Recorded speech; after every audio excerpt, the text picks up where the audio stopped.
नमस्कार, मैं हूं अविनाश जगनावत और आप देख रहे हैं हमारा खास कार्यक्रम हेलो डॉक्टर। और हेलो डॉक्टर कार्यक्रम में आज के हमारे मेहमान हैं Pacific medical college and hospital के गैस्ट्रोलॉजिस्ट डॉक्टर आशीष मेहता। डॉक्टर साहब, स्वागत है आपका। डॉक्टर आशीष मेहता लंबे समय से गैस्ट्रोलॉजिस्ट के रूप में अपनी सेवाएं दे रहे हैं और कई गंभीर मरीजों का सफलतापूर्ण उपचार कर चुके हैं। डॉक्टर साहब, सामान्य बीमारी है, गैस, कब्ज होना, एसिडिटी होना, ये तमाम बीमारियां पेट से संबंधित है, पेट में होती है। कारण क्या होता है ये बीमारियां होने का? देखिए, कारण तो कई प्रकार के होते हैं, बट मैं चाहूँगा कि आप एसिडिटी, गैस, कब्ज, इन सब को अपन बात करें उसके पहले मैं आपके माध्यम से एक पाचन तंत्र के बारे में लोगों को बताना चाहूँगा कि बेसिकली पाचन तंत्र हमारा कैसा काम करता है। हम पेट की बीमारी न कह के इसको अपन समझें कि पाचन तंत्र की बीमारियाँ। अब पाचन तंत्र हमारा शुरू होता है मुंह से लेकर मल द्वार तक। यहाँ की जो खाना डाइजेशन है, जो हम खाना खाते हैं और उसके से लेके मल विसर्जन तक जो प्रक्रिया होती है वो सारा पाचन तंत्र करता है। इसके अंदर मुंह से शुरुआत होती है, उसके बाद भोजन नली आती है, आहार नली जिसे हम कहते हैं, फिर अमाशय आता है, छोटी आंत, बड़ी आंत, उसके बाद पाचन तंत्र में लीवर, पैनक्रियाज यानी कि अग्नाशय, गॉल ब्लैडर और अपना ये जो है स्प्लीन भी हमारा वैसे तो खैर इम्यून सिस्टम की वजह से है, बट वो सारा होता स्टमक के अंदर ही है। तो पाचन तंत्र जो है, हर ऑर्गन की बीमारियां अलग प्रकार से सिम्टम्स जो हैं डिफरेंट होते हैं। जैसे भी एसिडिटी, अब एसिडिटी जो है वो प्रॉब्लम है ईसोफेगस, फूड पाइप की और स्टमक की, उसका बड़ी आंत से कोई लेना देना नहीं है।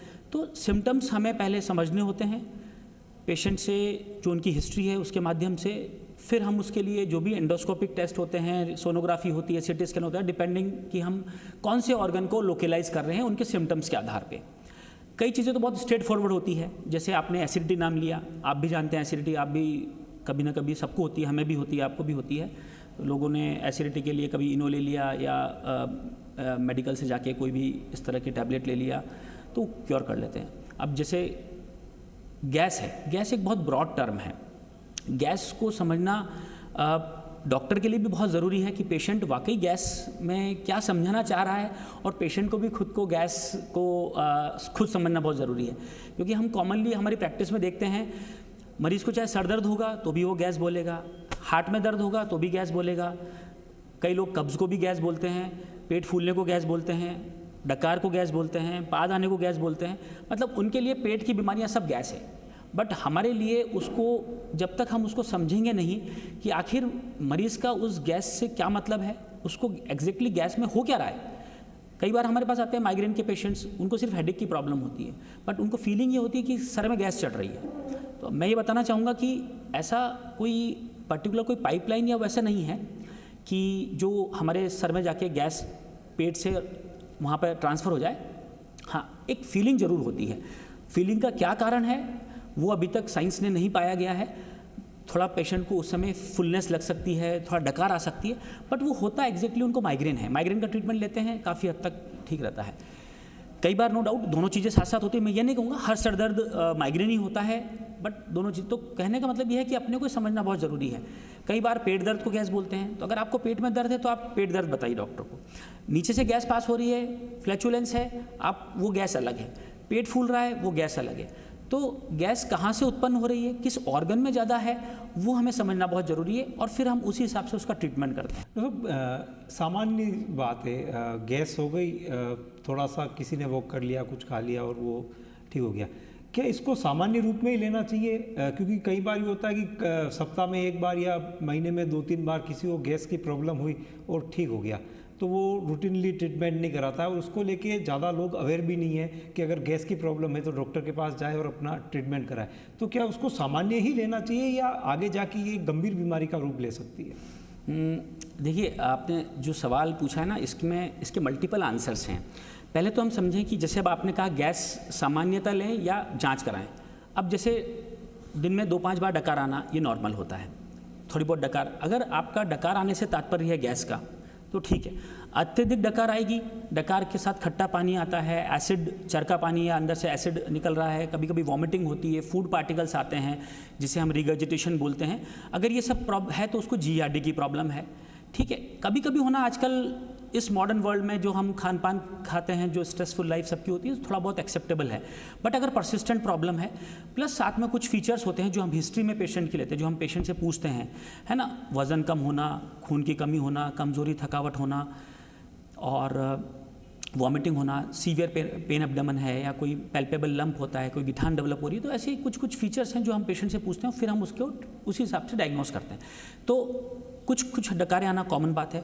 ऐसे ही दिन भर में हम मानते चलते हैं 10 से 20 बार पाद आना, गैस पास होना नीचे से, ये कॉमन फिनोमिना है। कई लोग उसे भी बीमारी मान लेते हैं, वो ऐसा नहीं है, क्योंकि कई लोगों में कुछ चीज़ों में कुछ, जैसे बड़ी आंत में अगर आपके गैस बन रही है तो वो नीचे से पास होगी। अगर आपकी जैसे कॉमन प्रॉब्लम होती है जैसे डकार आना ना, तो डकार भी हम लोग दो तरह से इसको मानते हैं। एक होती है सुप्रा गैस्ट्रिक बेल्चिंग, एक होती है गैस्ट्रिक बेल्चिंग, यानी कि आहार नली वाली डकार, उसको सुप्रा गैस्ट्रिक बेल्चिंग बोलते हैं।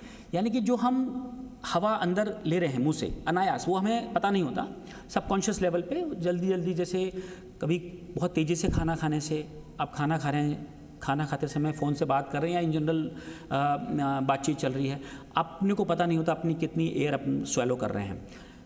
ऊपर से पानी पीना, वो भी एक गलत है, मतलब इस कॉन्टेक्स्ट में। तो इसीलिए कहते हैं कि खाना हमेशा धीरे धीरे खाना चाहिए और मुंह बंद करके चबाना चाहिए, तो हम उसको बोलते हैं एरोफेजिया। तो जो एयर होती है, अब एयर में मैक्सिमम क्या होता है, नाइट्रोजन, मैक्सिमम नाइट्रोजन और ऑक्सीजन, मैक्सिमम परसेंटेज यही है। तो जैसे ही वो जाएगी, या तो भोजन नली तक रहेगी या पेट में पहुंचेगी। तो पेट में पहुंचेगी तो नाइट्रोजन नॉन एब्जॉर्बेबल गैस है, फिर वो डकार के रूप में बाहर आएगी या फिर छोटी आंत में चली जाएगी। तो अत्यधिक एरोफेजिया में भी फिर आपको डकारें बहुत आती हैं। तो वो एक कह सकते हैं अपन, एक लाइफस्टाइल या मॉडिफिकेशन से ठीक हो जाती है। कई बार खाना खाने के बाद पेट फूल जाता है या आंतों में गैस बनती है तो पेट फूलता है, जिससे पेट में खिंचाव होना, ये होना, उसके भी कई कारण हैं। तो कहने का मतलब गैस फॉर्मेशन नॉर्मल भी है, एबनॉर्मल भी है। लेकिन अगर आपको वो परेशान कर रही है और कुछ हद तक, जैसे मैंने बताया, खून की कमी होना, कमज़ोरी, थकावट, वज़न कम होना, भूख कम होना, बुखार आना, कई बार लैट्रिन में खून आना या वॉमिटिंग में ब्लड आना, खाना निगलने में परेशानी होना, जिसे हम डिस्फेजिया बोलते हैं, तो ये सब फीचर्स हैं जो हम पेशेंट से हिस्ट्री में पूछते हैं। तो इनके आधार पे फिर हमें जज करना पड़ता है कि ये सामान्य प्रॉब्लम है या असामान्य है। डॉक्टर साहब, ये गैस है, कब्ज़ है, एसिडिटी, ये क्या एक उम्र के बाद में होती है या कम उम्र के, चाहे बच्चे कहें या युवा कहें, उनमें भी ये बीमारी हो सकती है? और क्या अगर किसी को बचपन में ये बीमारी है तो क्या आगे जाके जब वो बड़ा होगा तो क्या ये गंभीर रूप है? देखिए, आपका सवाल बहुत अच्छा है कि ये क्या ये बीमारियाँ, देखिए गैस एसिडिटी नॉर्मली बच्चों में कम मिलती है, पहले कम मिलती थी, आजकल उनमें भी थोड़ा थोड़ा इंसिडेंस बढ़ा है। बट कब्ज़ बहुत कॉमन है बचपन से, है ना, क्योंकि वो उसका रीज़न होता है फॉल्टी बाउल, मतलब ट्रेनिंग जिसे अपन कहते हैं ना। बच्चों में क्या होता है, जो फिर जाके एडल्टहुड में वो, मतलब जब वो जवान होते हैं, बाद में स्कूल कॉलेज में जाते हैं, वर्क करते हैं, तो वो फिर चलती जाती है। बचपन में क्या होता है, बच्चे बहुत खेलने के चक्कर में या प्रॉपर उनको प्लेस नहीं मिलती तो वो अवॉइड करते हैं, अर्ज अवॉइड करते हैं पॉटी आने का। तो वो धीरे धीरे चल के फिर आपके बॉबल मूवमेंट्स को, क्योंकि हम कहते हैं पॉटी यहाँ से नहीं होती, पॉटी दिमाग से होती है, क्योंकि हर व्यक्ति का अपना एक स्पेसिफिक अर्ज होता है, एक फिक्स टाइम होता है। आपने देखा होगा घर में भी कोई लोगों को चाय पी के आती है तो एक रिफ्लेक्स होता है, वो रिफ्लेक्स उसी समय होगा जब उसको प्रॉपर सिचुएशन मिलेगी, प्रॉपर उसको वो जो भी मतलब कुछ चाय पीनी है या पानी पीना है उसके बाद होगा, तो वो बेसिकली कंडीशन रिफ्लेक्स बन जाता है। तो वो रिफ्लेक्स अगर प्रॉपरली बना नहीं बचपन से तो वो आगे भी कैरी ओवर होगा। तो इसलिए कब्ज़ की प्रॉब्लम बचपन से भी हो सकती है और आगे भी कैरी हो सकती है। गैस की प्रॉब्लम आपने बोला, वो यूजुअली बचपन में एसिडिटी वाली प्रॉब्लम कम होती है। बट आजकल जो देख रहे हैं अपन, जो खान पीन का जो चल रहा है, फास्ट फूड और ये सब चीज़ें ना, प्रोसेस्ड फूड कह सकता हूँ मैं, कैंड फूड्स, है ना, तो हर चीज़ 2 मिनट्स वाला जो ट्रेंड है खाने में, तो रेडीमेड, तो डेफिनेटली ये सब चीज़ें भी अब प्रॉब्लम तो कर रहा है बच्चों में। और कुछ चीज़ें होती है जो, जैसे आपने बताया कि कुछ गैस एसिडिटी वाली प्रॉब्लम, GERD की प्रॉब्लम हम देखते हैं कई लोगों को बहुत बरसों तक चलती है। एसिडिटी की प्रॉब्लम बहुत बरसों तक चलती है। बहुत कम लोग होते हैं जो मतलब इसकी दवाइयों से छुटकारा ले पाते हैं, तो ऐसा रहता है इसके अंदर। हेलो डॉक्टर कार्यक्रम में वक्त हो चला है एक छोटे से ब्रेक का। ब्रेक के उस पार भी डॉक्टर आशीष मेहता से वार्ता का दौर जारी रहेगा।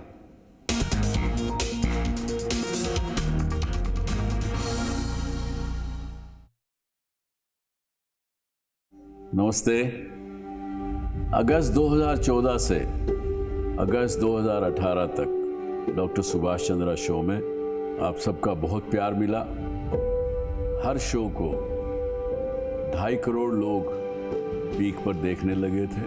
80 लाख के करीब हमें ईमेल्स उस समय मिली और इन 6 वर्षों में आप भूले नहीं। आपने लगातार इसकी डिमांड आप लोग करते रहे, इसलिए इस शो को दोबारा आरंभ कर रहे हैं। आइए मिलते हैं सुभाष चंद्रा शो में जल्द ही जी नेटवर्क के सभी चैनल्स पर।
ब्रेक के बाद आपका स्वागत है और हमारे साथ में जुड़े हुए हैं पीएमसीएच के गैस्ट्रोलॉजिस्ट डॉक्टर आशीष मेहता। डॉक्टर साहब, आपने बीमारियों के बारे में बता दिया किस तरह की बीमारियां होती है, लेकिन इनका निदान, हर बीमारी का उपचार वो बहुत अहम होता है। तो ये गैस हो, कब्ज़ हो, एसिडिटी हो, इसका उपचार क्या है? देखिए, वैसे तो पाचन तंत्र की हमने जो बीमारियां हैं उनमें से शायद कुछ परसेंटेज ही डिस्कस किया है। अगर हम गैस, कब्ज़ और एसिडिटी, अब मैंने बताया ना, जैसे गैस में तो कहाँ से उत्पन्न हो रही है, क्या उसके कारण हैं, वो सब है। एसिडिटी की जैसे हम बात करें, कॉमन प्रॉब्लम जो आप शायद पूछना चाहते हैं, एसिडिटी के लिए नॉर्मली हम जैसे कोई भी पेशेंट आता है, डेफिनेटली हम उसकी एज ग्रुप सबसे पहले देखते हैं। यंग एज में एसिडिटी होना बहुत कॉमन प्रॉब्लम है, जैसा हमने डिस्कस किया। तो ऐसे में हम कोशिश करते हैं पहले मेडिसिन से ठीक किया जाए, लाइफस्टाइल मॉडिफिकेशन, फूड जो वो खा रहे हैं, खाना खा रहे हैं, है ना, जो डाइटरी एडवाइजेज हैं, इन सब के कॉम्बिनेशन से पहले उसको ट्रीट करने की कोशिश करते हैं। अगर फिर भी आराम नहीं आता है या ये सब चीज़ करने के बाद, ट्रीटमेंट बंद करने के बाद वापस से प्रॉब्लम हो जाती है, तो फिर हम ऐसे में कुछ ब्लड टेस्ट होते हैं, कईयों को अगर लगता है आवश्यकता होती है तो डिपेंडिंग की एसिडिटी ही है प्रॉपरली तो फिर एंडोस्कोपी एडवाइस करते हैं। तो वो बीमारी के हिसाब से क्या चीज़ है, उसकी प्रॉब्लम के हिसाब से हम इन्वेस्टिगेशन एडवाइस करते हैं। कई लोगों को सीवियर एब्डोमिनल पेन है, अगर हमें लगता है कि ये गॉल स्टोन हो सकता है, या क्योंकि गॉल ब्लैडर स्टोन के मरीजों को भी इंडाइजेशन, जो हमने शायद डिस्कस नहीं किया, एक इंडाइजेशन बहुत डिस्पेप्सिया बहुत कॉमन प्रॉब्लम है। पेशेंट को लगता है कि खाना खाने के बाद खाना यहीं रखा हुआ है, पेट भारी हो गया, 2 रोटी खाते ऐसा लगता है कि 4 रोटी खा ली है, शाम तक भूख नहीं लग रही है, दिन में खाना खाया ऐसा लग रहा है यहीं रखा हुआ है, डकार आ रही हैं, पेट फूल रहा है। तो ये सब इंडाइजेशन है, डिस्पेप्सिया जिसे बोलते हैं, और ये मल्टीपल रीजन से हो सकता है। जैसे यंग एज में मैंने बताया आपको GERD में हो सकता है, गैस्ट्राइटिस में हो सकता है, जो कॉमनली एक H. pylori कीटाणु होता है जो आमाशय को इन्फेक्ट करता है, H. pylori इन्फेक्शन में ये हो सकता है, गॉल ब्लैडर डिजीज़ में हो सकता है। ओल्ड एज में सेम प्रॉब्लम कई बार कैंसर का भी स्टार्टिंग हो सकती है, गैस्ट्रिक अल्सर है, गैस्ट्रिक कैंसर है, पैनक्रेटिक कैंसर्स हैं, गॉल ब्लैडर कैंसर, उन सब में भी डिस्पेप्सिया यानी कि इंडाइजेशन वो शुरू हो। तो हम ये देखते हैं कि पेशेंट का एज ग्रुप क्या है, प्लस उसके अंदर कोई अलार्म फीचर्स तो नहीं है, वो बहुत इंपॉर्टेंट है। जैसे मैंने डिस्कस किया था वज़न वगैरह कम होना, ये सब चीज़ें हैं, कितने लंबे समय से वो चल रही है, तो उसमें फिर हम अप्रोप्रिएट टेस्ट एडवाइस करते हैं। एंडोस्कोपी की आवश्यकता है तो endoscopy, ultrasound, CT scan, blood test, दूसरे मेटाबॉलिक टेस्ट, शुगर है, थायराइड है, कैल्शियम है, तो डिपेंडिंग ऑन द रीज़न उसका निदान किया जाता है। फिर कुछ एडवांस टेस्ट जो शायद अभी पब्लिक डोमेन में इतना कॉमन नहीं है, क्योंकि वो हमारे पास भी इजीली अवेलेबल नहीं है। वो टेस्ट हैं ब्रेथ टेस्ट। ब्रेथ टेस्ट में बेसिकली हम आजकल डिटेक्ट करने लगे हैं, जैसे लैक्टोज इंटॉलरेंस एक बहुत कॉमन प्रॉब्लम है। मिल्क डाइजेस्ट होना ये एक बहुत कॉमन प्रॉब्लम है, ये किसी भी एज से शुरू हो सकता है बच्चों से लेके, मतलब यंग एज पैदाइशी बच्चों से लेके और ओल्ड एज तक कभी भी मिल्क को डाइजेस्टिव करने के लिए जो एंजाइम होता है वो हमारे शरीर से गायब हो सकता है। ऐसे में क्या होगा, जब भी हम दूध पिएंगे, मिल्क बेसिकली एक डाइसेकेराइड होता है ना, तो जब भी लैक्टोज जाएगा किसी भी दूध या दूध की वस्तु से, कुछ भी हो सकता है, पनीर, आइसक्रीम वगैरह, तो फिर ब्लॉटिंग होने लगती है, पेट फूलने लगेगा, गुड़गुड़ की आवाज़ आने लगेगी, कभी लूज मोशंस भी हो सकते हैं, अत्यधिक गैस पास हो सकती है ना, कई लोगों को पेन भी हो सकता है, क्रैम्प्स भी आ सकते हैं। तो ये लैक्टोज इंटॉलरेंस के फीचर हैं। अभी तक हमारे पास ऐसा कोई टेस्ट नहीं है कॉमन, या कोई एंडोस्कोपी या CT स्कैन या जिससे हम लैक्टोज इंटॉलरेंस डायग्नोस कर सकें।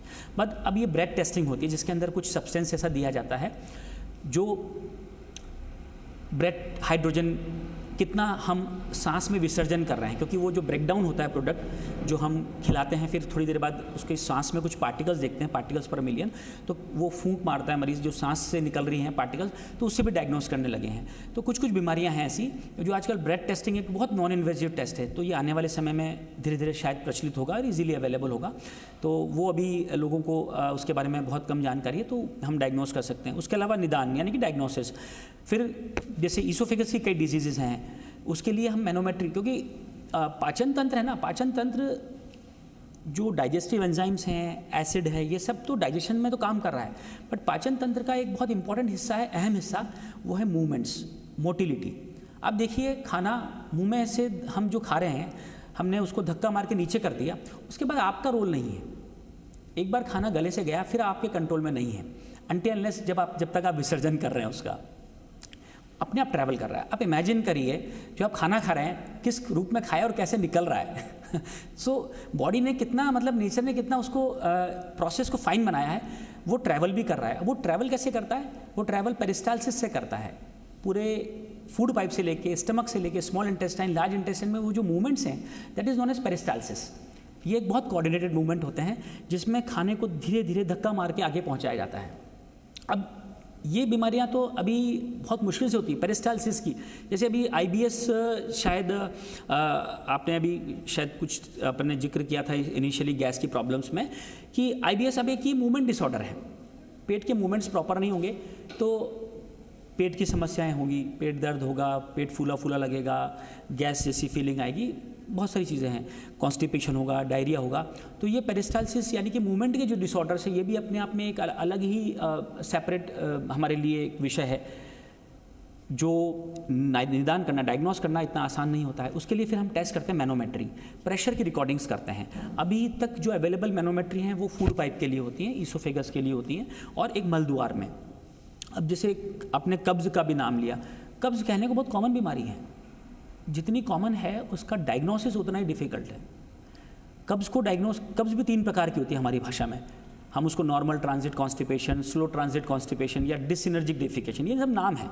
ये बताने के लिए कि जितना इजी अपन बीमारी को सोचते हैं, साइंस ने उसको कितनी मतलब उसके अंदर जाके उसको बाइफर्केशन किया, उसको समझने की कोशिश की है। तो आप देखिए, तो अब जैसे क्या होता है कि कई लोगों को जो मल द्वार की वहाँ पे इनकोऑर्डिनेशन होता है मसल्स का, क्योंकि ये मल विसर्जन की जो प्रक्रिया है, पॉटी करने की जो प्रक्रिया है ना, ये एक बहुत कोऑर्डिनेटेड मूवमेंट होता है। आपको एक अर्ज होगा, आप प्रॉपर प्लेस पे जाएंगे, बैठेंगे, पोस्चर भी बहुत इंपॉर्टेंट है। अगर आपका पोस्चर प्रॉपर नहीं है, इसीलिए जो इंडियन टॉयलेट्स थे वो बेटर माने गए हैं कॉन्स्टिपेशन के लोगों के लिए या मल विसर्जन की प्रक्रिया के लिए, क्योंकि उसमें जो प्यूबोरेक्टलिस मसल का जो रिलैक्सेशन है, जो एनोरेक्टल एंगल जो बनता है उसके अंदर, वो बहुत एक प्रॉपर होता है। बट अब वो धीरे धीरे बिकॉज थोड़ा घुटनों की प्रॉब्लम्स और बहुत सारी चीज़ें हैं, तो उसमें वो वेस्टर्न कल्चर उसमें आ गया है।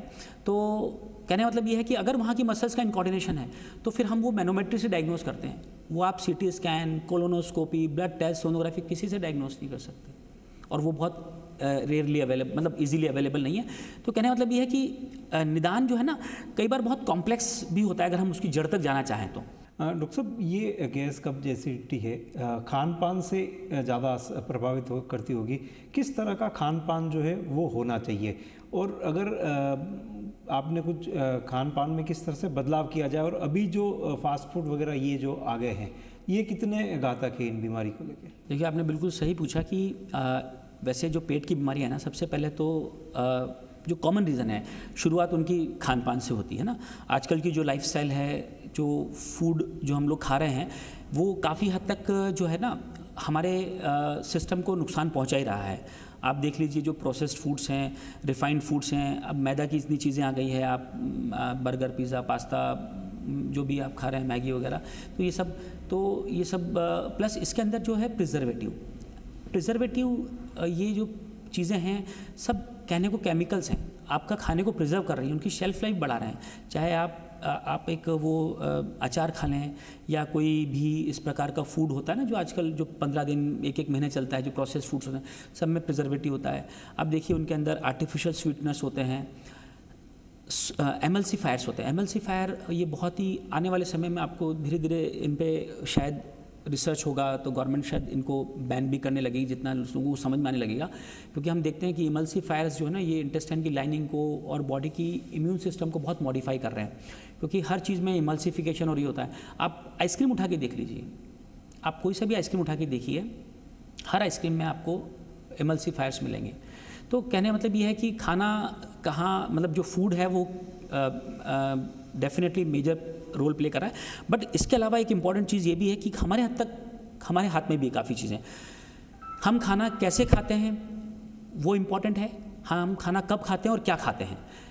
कैसे में, जैसे मैंने बताया आपको, एक तो हमेशा कोशिश ये करनी चाहिए कि पानी हमेशा हमें गिलास से झूठा करके पीना चाहिए, धीरे धीरे पीना चाहिए। उसका फ़ायदा ये होता है कि जब हम पानी पीते हैं ना, तो हमारा सलाइवा मिक्स होता है। सलाइवा जो होता है वो काफ़ी हद तक हमारी प्यास को भी बुझाएगा, और एक सलाइवा के अंदर काफ़ी सारी चीज़ें होती है जो लैक्टोफेरिन, सलाइवा माइलेज, जो हमारी पाचन तंत्र को अच्छा बनाती हैं। दूसरा, गैस कम जाएगी, पेट कम फूलेगा। खाना इसी तरह से हमें मुंह बंद करके चबाना चाहिए। खाना खाते समय हमें धीरे धीरे चबा के खाना चाहिए, बातचीत नहीं करना चाहिए, मोबाइल बंद रखना चाहिए, टीवी बंद रखना चाहिए। तो जिसे कहते हैं माइंडफुलनेस ईटिंग, जैसे अपन बात करें, तो खाना खाने तो फिर खाना खाइए, पर 10 से 15 मिनट आप वो करिए। आप देखिए, आपको काफ़ी हद तक आपका डाइजेस्टिव सिस्टम इम्प्रूव होने लगेगा। और ये भी अच्छा होता है कि खाने के बीच में थोड़ा बहुत पानी ले सकते हैं। खाना खाने के बाद आधे घंटे बाद या 20 मिनट बाद पानी पिए तो वो अच्छा है, पेट कम फूलेगा।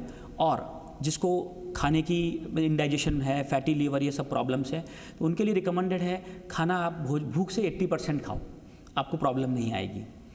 जैसे अगर पीएमसीएच की बात करें तो गैस्ट्रोलॉजिस्ट डिपार्टमेंट को यहाँ पर किस तरह से डेवलप किया गया है, और किस तरह से यहाँ पे उपचार जो है वो किया जाता है, कौन कौन सी नई टेक्नोलॉजी जो है वो आप लोग यहाँ पे लेके आए हैं? देखिए, पीएमसीएच की अगर हम बात करें तो हमारे पास पेट की बीमारियों के लिए मरीज़ तो खैर सभी तरह के हम देखते ही हैं, है ना। Liver disease, pancreas, luminal gastroenterology, यानी कि जो पेट बड़ी आँच, छोटी आँच, सब इस तरह के पेशेंट्स होते हैं। और इनके निदान के लिए हमारे पास जो है बेस्ट ऑफ दी जो इक्विपमेंट्स अवेलेबल हैं, हमारे पास जो भी करंटली ओलंपस के जो हाई एंड एंडोस्कोप्स हैं, कोलोनोस्कोप है, उसके लिए, उसके अलावा ERCP जो है, ERCP एक प्रकार की एक थेरेप्यूटिक प्रोसीजर है जिसके अंदर हम पेनक्रियाज और बाइल डक्ट्स की जो नलियाँ होती हैं उनकी प्रॉब्लम्स को डील करते हैं, स्टोन निकालना, स्ट्रिक्चर्स को ट्रीट करना, मैलिग्नेंसी वगैरह को ट्रीट करना, तो ERCP है। उसके अलावा फिर हमारे पास रेडियोलॉजी डिपार्टमेंट पूरा रहता है जिसके अंदर एक्सरेज है, ultrasound, high and CT scan जो बहुत एडवांस CT स्कैन है, MRI। तो करीब करीब जो कॉमन प्रॉब्लम्स हैं वो हमारे पास PMCH में सारी जांचों की सुविधा उपलब्ध है। और क्रिटिकल जो पेशेंट्स होते हैं उनके लिए ICU वगैरह की सुविधा हमारे पास होती है राउंड द क्लॉक।